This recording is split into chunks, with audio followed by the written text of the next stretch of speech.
Finally yetonze ekiri ku embassy kati kikutte wansi ne waggulu anti General Muhoozi ne ambassador bamutute italinya ate ye Frank Gashumba naye mulina maaso amawulire ngenda kubeeranga nga kuwa butereevu wano ku Jika Media. Wasibye otya ogamba otya kansubire nti oli bulungi. Ekiri ku American Embassy SFC esazeeko ne flaga y'abasiyazi bagijjeeyo ne bagyokya. Bagamba nti omukulu ambassador atwaliddwa bonnambiro ku side headquarters akole statement alinye tokota. Awe nabagamba nti mmwe mwenna abakyazanyisa president wa Uganda addako General Muhoozi kati mulabe kweye example musirike. Njagala gwave ensambya simanyi nva kabalagala wetegereze nnyo. Bulijjo musangawo ba security bano simanyi ba private companies na polisi ya bulijjo. SFC eri wali eringa buuka. Njagala omukulu addemu atwitinga akakasensi akakamanyiro kaabwe. Nabagamba wano General Muhoozi tajja kutoleratinga that nonsense. Tojja kuleeta bisiyaga oteekeko okumanyira. This is another government. Kati oyagenda kulinnya etokota kasitava ku side headquarters ayolekere waabwe batuweereza omulala. Era wenjogerera gwayagala visa ya America gendayo SFC yatekinze over. General Muhoozi wali yafuga. General Muhoozi yafuga ekitebe kya America mu Uganda. Abaddemu nga ambassador ali ku side headquarters akola statement. Ebyo byembagamba don't joke with people with power. Nabagamba Museveni aleta mwana waliwo omwana w'emyaka 5. Era aba Piero yu teriyo kulanga kulala enchafe natweyiwe ku ngudo za Kampala. Tugenda kutandikira Kibuli nga tujja tutambula nga bwe tujaganya olw'obuwanguzi olw'okutumalirawo akamanyiro k'abazungu ne president wa Uganda addako General Muhoozi Kaine Rugaba okufugamu ku kitebe kya America olunaku lw'Emmande. Ye overall wali era abana Uganda bonna beetaaga stamp simanyi njagala visa genda mu General Muhoozi yatuddeyo. Wali ye high command ya ambassador paka nga baleese omulala. That America will understand nti Uganda ina president yaddako nga ate mukambwe will not tolerate nonsense.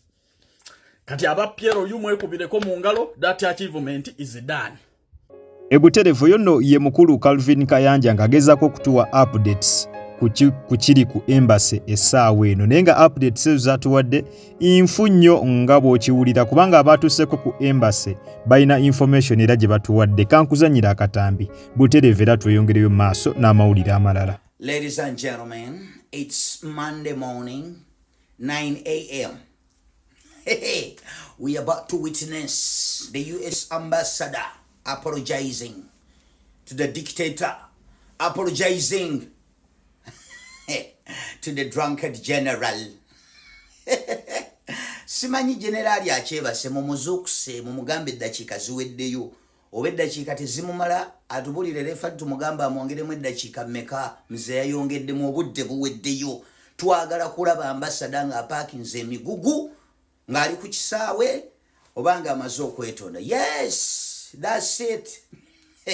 Mumugamba azukuke. So General Muhoozi, I believe right about now you are 64% sober with a little bit of hangover. Naye mmanyi nti ako ka percentage ka sober k'olinako kakusobozeseza ddala okuteeka omuntu ku nnyonyi.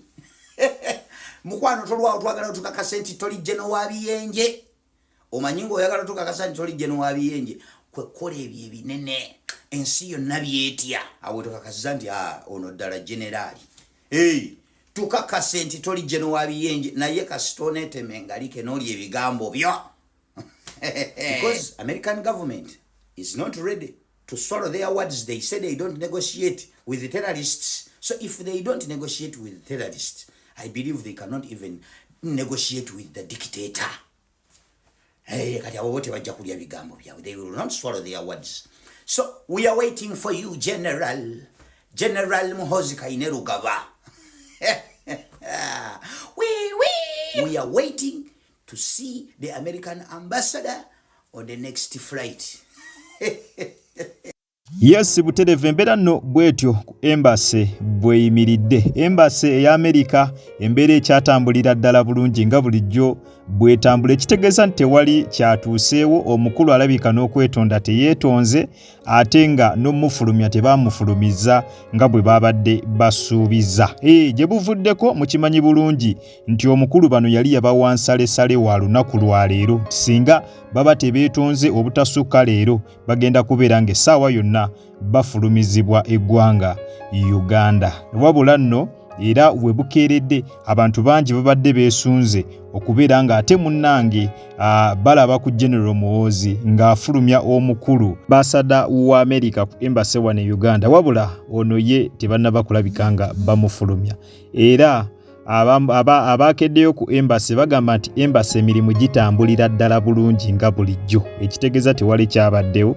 Omukulu tannaba kwetonda nga General Muhoozi we yali yabasaba nti beetonde, era n'eggwanga si mweteefuteefu kulabika nga alifuluma. Ekibanda kireetedde abantu okubeera nga bakuba mu General Muhoozi ebituli nga bagamba nti owaayi byotiisatiisa ebya ddala oba obeera osaagirira si bya ddala. Kwegamba kale omukulu ye mu ggwanga akyalimu nnyo era tannalabika kubeera nga afulumizibwa. Ate bwe tuyongerayo mu mawulire amalala, ye omukulu Frank Gashumba avuddeyo olunaku olwaleero akedde Emmengo okubeera nga yeetondera kabaka nga kwogase n'Obuganda bwonna nga mwe muli ne Charles Peter Mayiga ngono ye Katikkiro wa Buganda. Katugalabe n'oluvannyuma ate tubeere nga tweyongera maaso n'amawulire amalala mangi nnyo ddala.